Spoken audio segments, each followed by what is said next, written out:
It is the world's fastest growing faith. One of every 4 people on earth finds spiritual peace in the words of the Quran. Nearly 1,400 years ago, the angel Gabriel came to Muhammad with revelations that he was to deliver to all of mankind. He spent the rest of his life communicating God's message and setting an example for how each human being should live. Today, many Americans associate Islam with images of violence and hatred. But such scenes are the work of a few suicidal fanatics. Their actions directly contradict the teachings of Muhammad and cloud the memory of a man who long ago brought a new message of hope and serenity. It is not possible to conclude that the Prophet is a man of hate. The Prophet of Islam is without doubt the most misunderstood major aspect of the Islamic religion. Who was this man who founded Islam and brought spiritual comfort to so many? Muhammad is often thought to be worshipped as Jesus is worshipped by Christians. This is absolutely and categorically not the case. He was an ordinary human being with the same emotions, the same fears, the same insecurities that we live with. Today, Muhammad's words of tolerance and peace offer many the same guidance as they have for centuries. God's messenger, the Prophet Muhammad.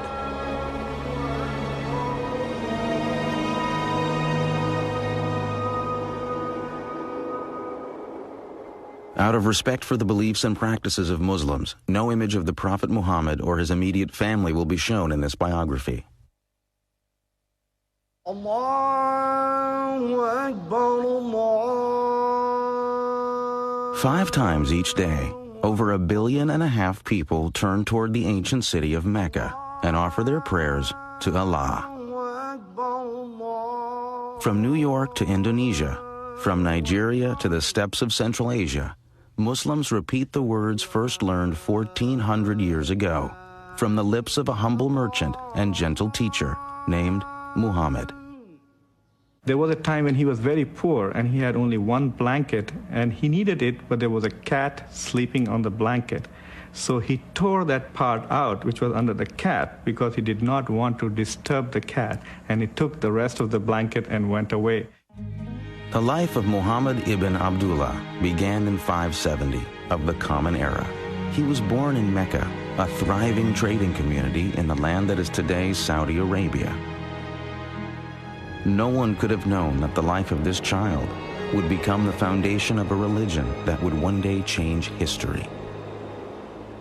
At the time of Muhammad's birth, Arabia was a harsh, barren land, broken only by the occasional oasis. The Arabs who lived in this demanding world migrated from site to site, struggling to live off their flocks in the harsh desert. To survive in such a place, Arabs depended on the support of their tribe. The tribe protected them from harm, not only from the desert, but also from the endless raids and vendettas launched by other tribes. Social life in pre-Islamic Arabia was grim, and Muhammad was born into a time of violence, turmoil, and despair, not unlike our own. The basic structure of social organization was the tribe. But the desert nomads also depended on other Arabs who had gradually built small cities where they engaged in commerce. The most prosperous of these cities was Mecca, home to the young Muhammad. Muhammad was a member of a tribe called the Quraysh, who had left the nomadic life and become prosperous as caravan traders. Muhammad had been raised an orphan. By the time he was 8, he was under the care of an uncle who was head of one clan of the Quraysh tribe. As the primary tribe of Mecca, the Quraysh were also the keepers of the Arabs' holiest religious shrine, the Kaaba. Although a deity known as Allah was recognized, many other gods and goddesses were also worshipped at the ancient Kaaba. Arabs prayed to over 300 idols that stood in and around the sacred cube-shaped structure. It had a very important social and political consequence because it was a holy place and all violence was forbidden in a 30-mile radius around the Kaaba. Trading had brought wealth to Mecca. But jealousy and constant feuds were breaking down the old tribal system. The rich were ignoring the poor. Some felt that the old Arab religion needed change. Jews and Christians had had their prophets of reform. Just as Moses and Jesus had provided inspiration and renewal, many in Mecca now longed for a new spiritual revitalization. Muhammad had become a caravan manager in his native city, leading trading trips as far away as the land that is today Syria. But he was also aware that the old values of charity and community were breaking down in Mecca. Muhammad was deeply respectful of the religion of his ancestors. He was a frequent visitor to the Kaaba and attempted to lead a life of fairness and respect for all. We don't have lots and lots of information about the Prophet Muhammad before he was called to be a prophet, but that information which the tradition has passed down indicates somebody who was, on the one hand, very good at what he did, a caravan manager. His nickname, among other things, was Al-Amin, the trustworthy person. He was very soon known as the righteous one because he was known for being a fair kind of man, a man who was concerned with social issues. As well as somebody who was efficient. He was seen as somebody who had strong leadership qualities. He was good-looking. He had a piercing eyes that seemed to go into people's souls, a smile. He sometimes looked sad. And a very sort of distinctive way of walking. In the year 595, Muhammad was hired by a wealthy woman of Mecca named Khadijah to organize and guide a caravan for her. He accepted and returned with a handsome profit. The trip would begin a new life for Muhammad and Khadijah. He was an international business executive whose boss was a woman, and he was obviously very eligible, and she proposed to him directly. Khadija, in many ways, is an interesting historical figure. She's a self-made woman who decided to propose to Muhammad, who was not a prophet at that time. He was, reports say, 15 years her junior. They apparently had a very loving relationship. Muhammad and Khadijah had 5 daughters. Muhammad was an adoring father, and throughout his life displayed affection for all children. Although the clan headed by his uncle had little prestige among the Quraysh, Muhammad's reputation in Mecca continued to grow.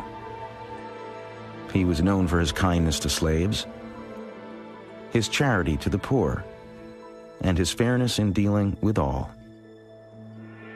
Each year during Ramadan, the 9th month of the lunar year, Muhammad sought out the mountains surrounding Mecca as a place where he could refresh himself in solitude and prayer. In the year 610, at the age of 40, the humble business manager and family man took himself on one of these retreats to a mountain cave.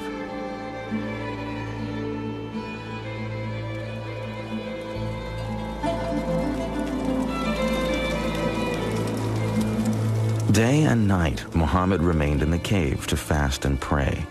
One night, as flames danced on the darkened cave walls, Muhammad's life changed forever. Suddenly, an angel in the form of a man appeared and commanded him, "Proclaim." Muhammad was terrified and confused and said he had nothing to proclaim. The angel clasped Muhammad in a suffocating embrace. Harder and harder he was squeezed until it seemed the last breath of life would be wrung from his body.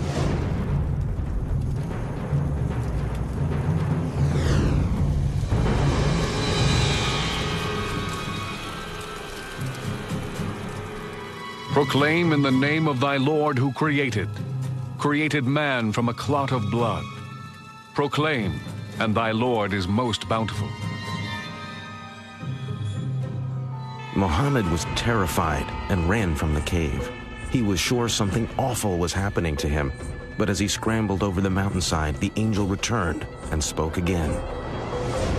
O Muhammad, thou art the messenger of God, and I am Gabriel. He was terrified. I think any of us would be if we suddenly started receiving voices and seeing visions of angels. The traditions about the life of the prophet present him as coming back from this experience profoundly shaken. Petrified with fear from a mystical experience he did not comprehend, Muhammad rushed to Khadijah. And she held him in her arms and said, my dear, these things are from God. And it was she who convinced him that these were not delusions. But in his fear, Muhammad did not fully understand the frightening events that had happened to him. He could not know that the angel Gabriel would return again and again to deliver the words of God, and that the words that would eventually pour from Muhammad's lips would forever alter the future of his people and the world.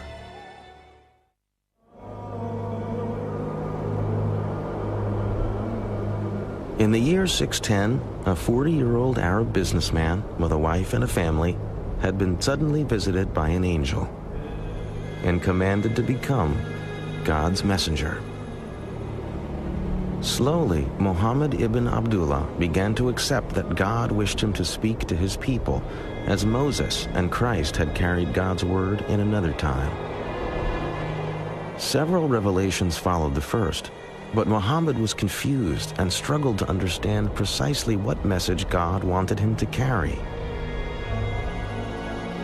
Then, suddenly, the revelations stopped.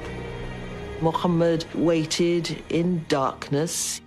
He thought perhaps God had abandoned him. Perhaps he hadn't been worthy. He did not know whether that was the end of the communication with God, and what was he supposed to do based on that limited communication. What had he done to offend heaven and the angel who had spoken to him? How could he be a messenger if he had no message? But as he sunk to the depths of despair, the silence was broken by another revelation. By the morning brightness and by the stillness of the night, thy Lord hath not forsaken thee, nor is he displeased with thee. What is to follow is better than what has preceded, and soon thou wilt be granted that which will please thee. It was now clear to Muhammad that he had not misunderstood the first revelations. He had indeed been called to tell the world there must be no other gods but the one God, Allah. As more revelations came, the words were etched into Muhammad's memory. As he recited them, they were written down and became the Quran, God's holy book.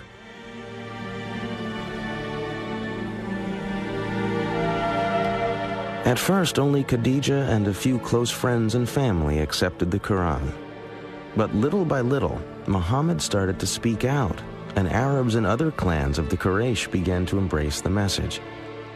The words of the Quran clearly had great impact, for his listeners responded to the words not as religious instructions, but as poetry.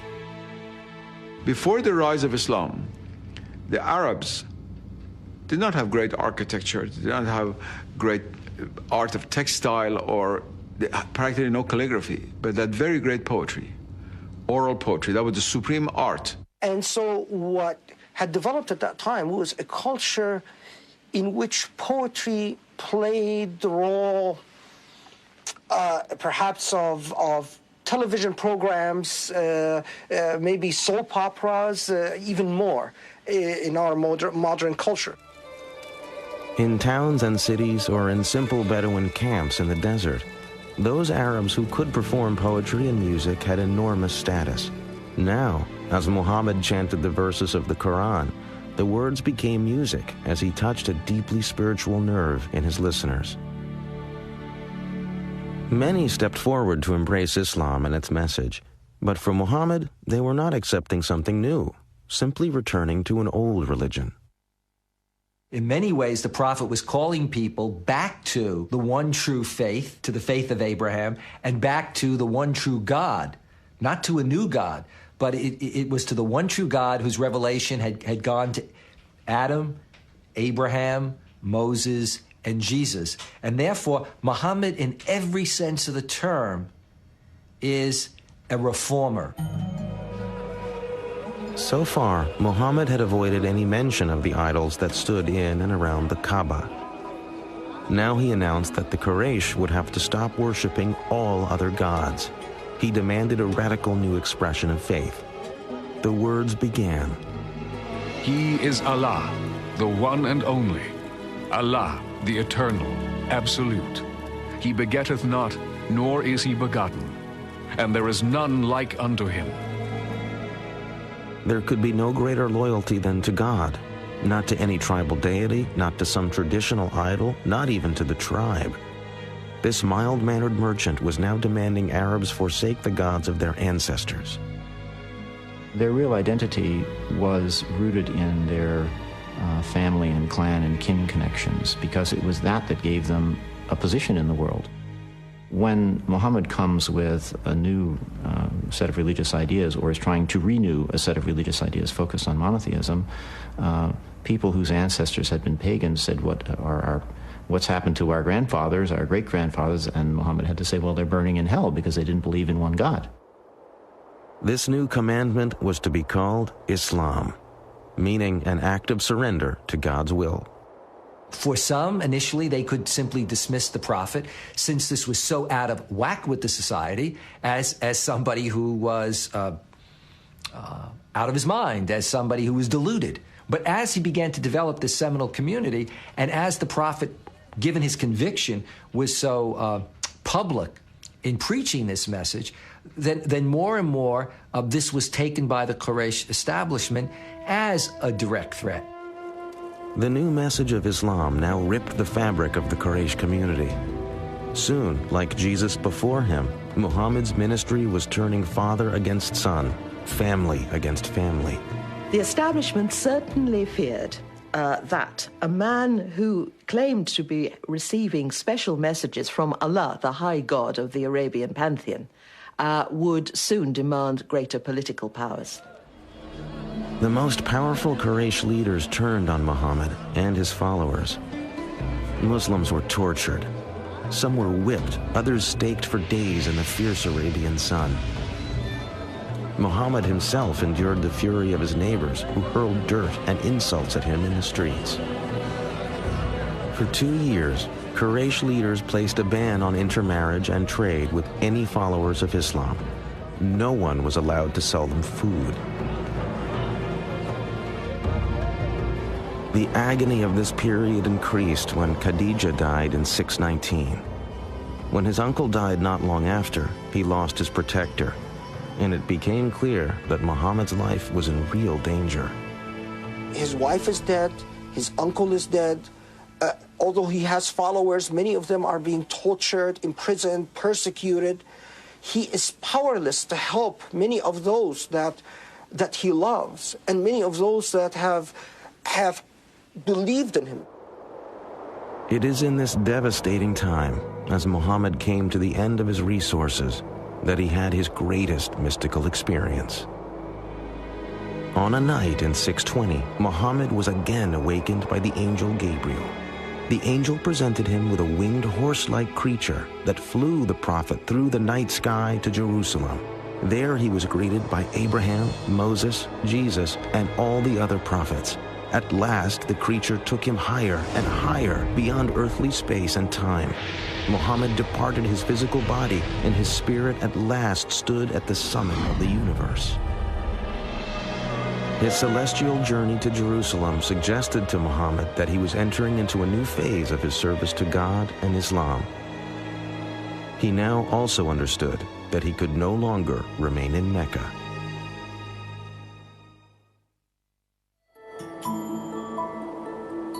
Over 200 miles to the north of ancient Mecca lay the fertile oasis of Yathrib. It was a lush island of green amidst harsh volcanic mountains and untillable desert soil. Its sweet water and abundant crops of grain and dates made for a comfortable life. But Yathrib was troubled. The tribes who lived in this beautiful place were locked in a deadly state of rivalry. Crammed together in this small oasis, the tribes were caught up in a continuing pattern of warfare and violence. Something was needed to break the pattern. In the same year he had made his mystical night flight to Jerusalem, Muhammad met 6 pilgrims from Yathrib, making the annual pilgrimage, or Hajj, to the Kaaba in Mecca. He told the men of his mission and recited the verses from the Quran. The men were immediately moved by Muhammad's message, but they also saw in the Prophet someone who could mediate the stalemate of violence in Yathrib. They made him an offer. The citizens of Yathrib would submit to Allah. In exchange, Muhammad would become their leader. Muhammad was invited to a community that was in many ways divided and in disarray. And they basically invited him, saying that they needed a strong leader to come in and to organize and lead that community.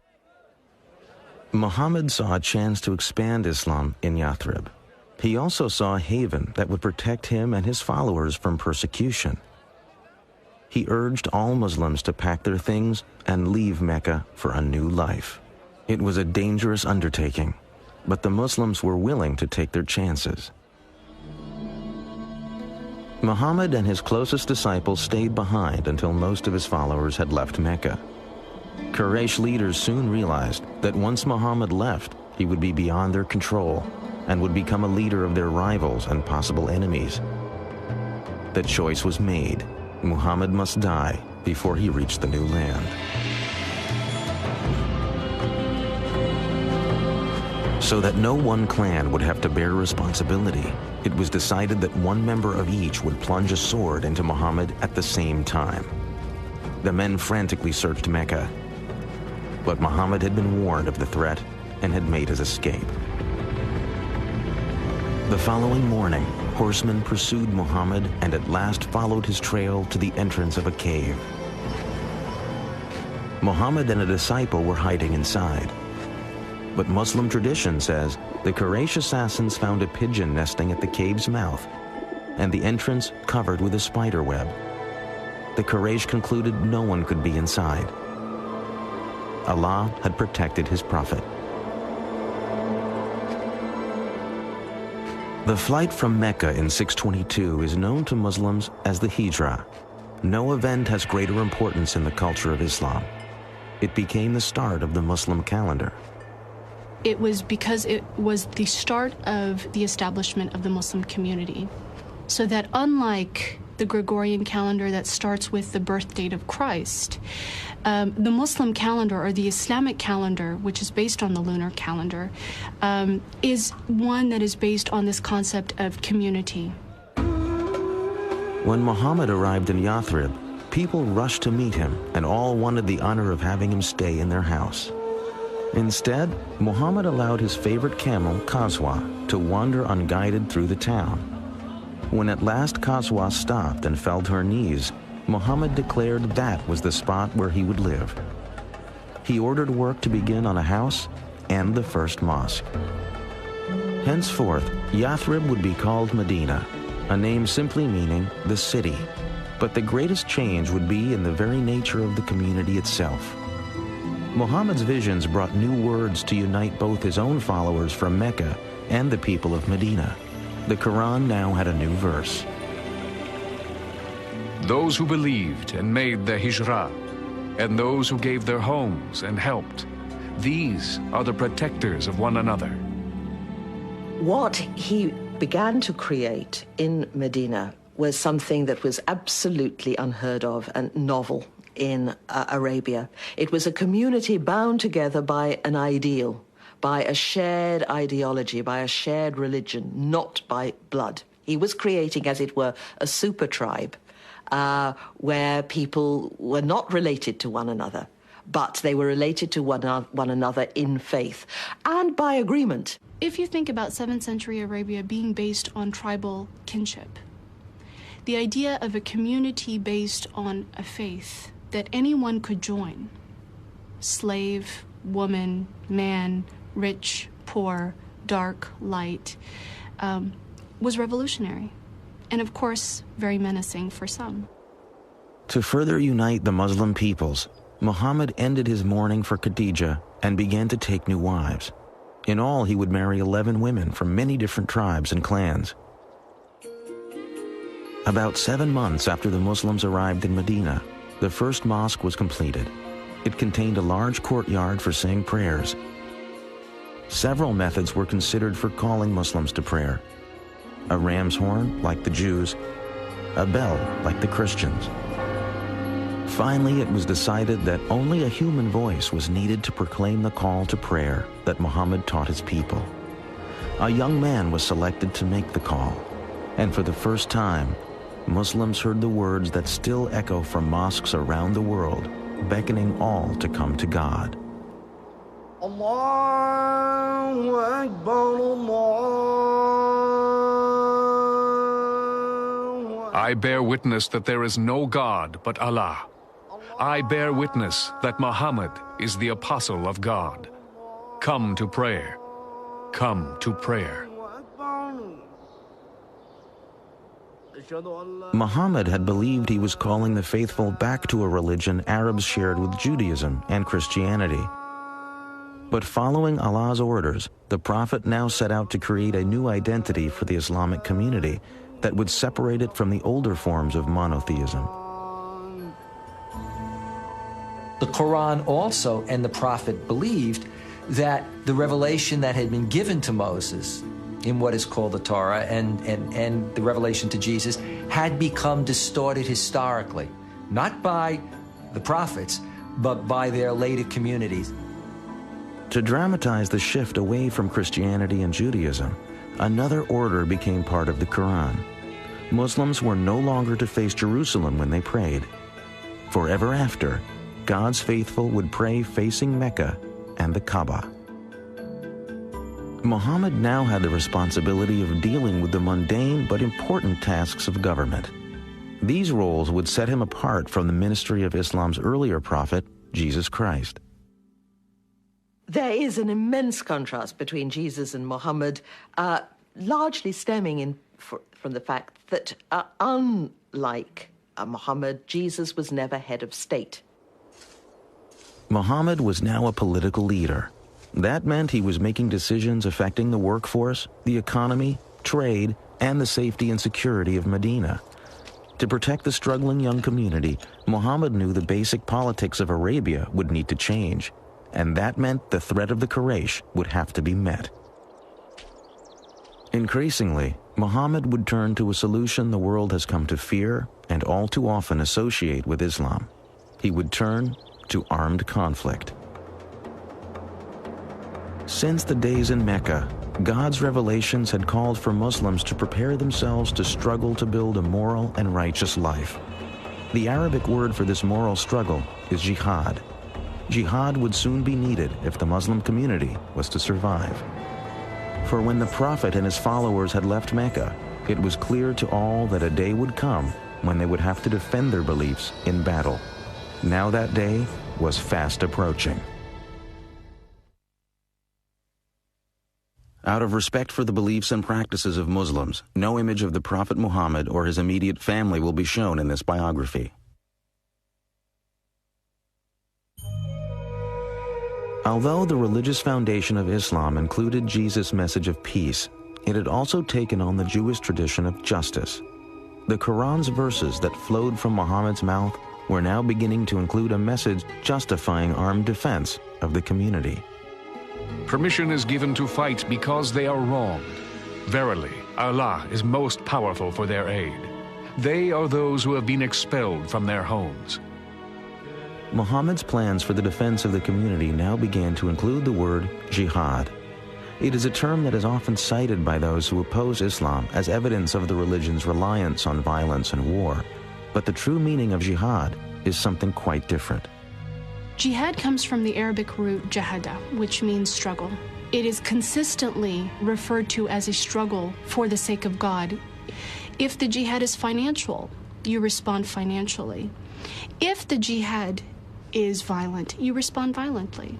And these become ways, again, of reestablishing peace. But in history, that notion of jihad then comes to be appropriated and hijacked at a very early period by extremists, and that then connects to what extremists like Osama bin Laden and Al-Qaeda do much later on, taking this concept of jihad, to legitimate what they choose to do. Muhammad had spoken about jihad while the Muslims still lived in Mecca. But the new revelations now stressed a different side of jihad. They came at a time when Muslims in Medina were fighting for survival, for most had not been permitted by the Quraysh to leave Mecca with any valuables. When Muhammad and his followers arrived in Medina, of course they were then, in a sense, exiles from their hometown. They were, to put it bluntly, unemployed. They didn't have any obvious source of support. They weren't date farmers, and all the available land in this agricultural settlement was already spoken for. So they began to make raids. God had given Muslims the order to struggle. Now God's revelations allowed that struggle to include the right to survive. And so you also see the way in which jihad then comes to be defined as the right and indeed at times the obligation of Muslims both as individuals and of the Muslim community itself to defend itself, to engage in defensive warfare. Armed with the Quran's approval of defending their community, Muhammad chose a traditional Arab solution: defend yourself by attacking. Muhammad would lead an army to raid the most important Quraysh caravan of the year. Muhammad's plan was to intercept the caravan as it approached the wells of Badr near the Red Sea. But before his forces got to the wells, word of the Muslim army reached Mecca. Quraysh leaders were outraged that Muhammad would attempt to capture their caravan. 1,000 men marched out of Mecca to meet the Muslim army. Muhammad now knew the Quraysh would force him to fight. The night before the battle, the Prophet had no idea if his men were willing to die in what had now become war. But after listening to stirring speeches, his followers vowed to offer their lives for Islam. The Quraysh army outnumbered the Muslims by 3 to 1. But as the battle began, Muhammad revealed he had a great sense of tactics, and his warriors fought with ferocity. The Quraysh leaders had believed a show of force would be enough to defeat the Muslims. But by midday, it was the Meccan army that panicked and fled the field. The dedication and cohesiveness of the Muslim army had saved Islam. Now Islam would reveal itself to be not only worthy of victory, but capable of compassion as well. After the first victory that the Muslims achieved at the Battle of Badr, the Muslims began in the usual Arab way to kill all the survivors. And Muhammad immediately had a revelation to say, no, this must stop. There must be no killing of survivors. Muhammad had set his eye on a more distant goal. The Muslim warrior's enemy of today must tomorrow become his brother in faith. Say to those who are captives in your hands, if Allah findeth any good in your hearts, He will give you something better than what has been taken from you, and He will forgive you. The victory at Badr had great consequences. After the battle, converts from all over Arabia began to flock to Medina.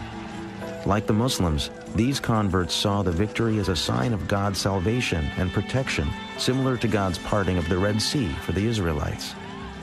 The Battle of Badr has enormous significance to the Muslim community, and I think that was the first political act that was successful, which cemented the vision or the dream that Islam could establish a community. Islam could become a civilization. For 3 more years, the Quraysh army would try and destroy the Muslim community. They would win some battles, but always Muhammad and his followers struggled and survived as their numbers continued to grow. As the Meccan army struggled home after a final unsuccessful battle, their leader was at last forced to admit, every man of sense now knows Muhammad has not lied. Medina and the Muslim community were finally safe from attack. The Prophet was now poised for the final step in the pursuit of his destiny. That step would be his return to the holy city of Mecca.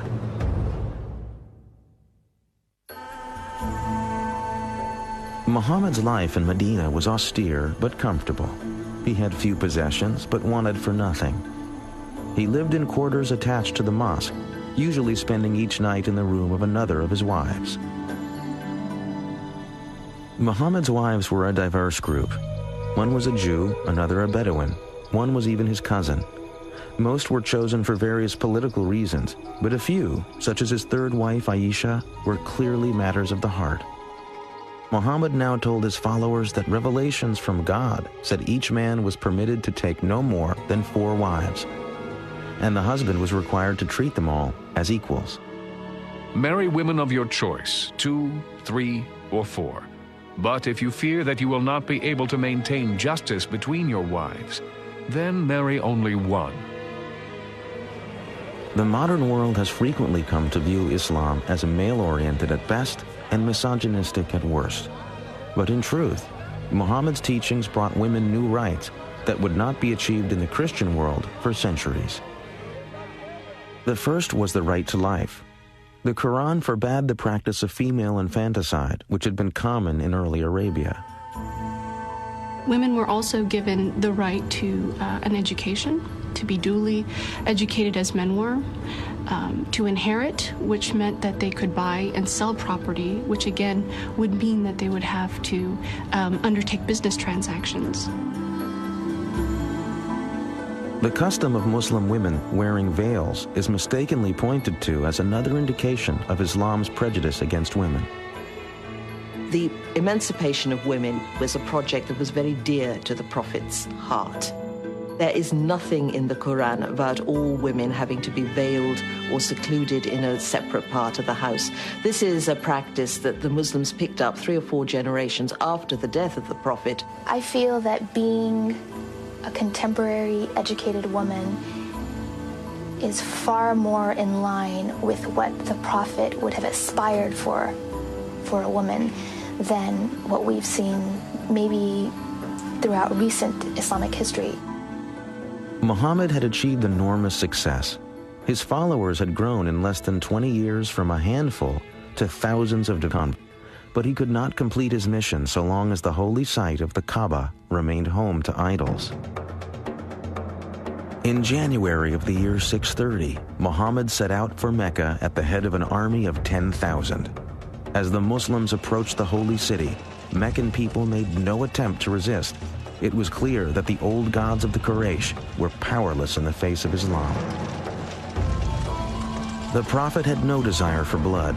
He issued an amnesty as a symbol of his wish to unite all people as the children of one God. The only victims he sought remained sitting in the Kaaba. The Prophet entered the holy structure and proceeded to lead the destruction of all 365 idols as he recited the verse, "The truth has arrived and vanquished falsehood." Muhammad had validated his vision and proclaimed to the world the force and vitality of Islam. By the time of his death, June 632, the Prophet had brought peace to Arabia. He had transformed a religion of many gods into a powerful monotheism based on a moral and ethical guide for daily living. But Muhammad's death was actually the birth of the great age of Islam. Within 100 years, the words of the Prophet spread from Arabia to the world.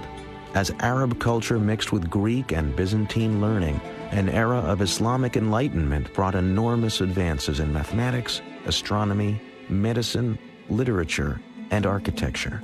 Who would have thought today, let alone then, that a man who is described as born an orphan into a divided Arabian society, illiterate, a caravan manager, would create a religious tradition that within 100 years of his death, its physical presence would spill out of Arabia, go all the way to North Africa and all the way over to India.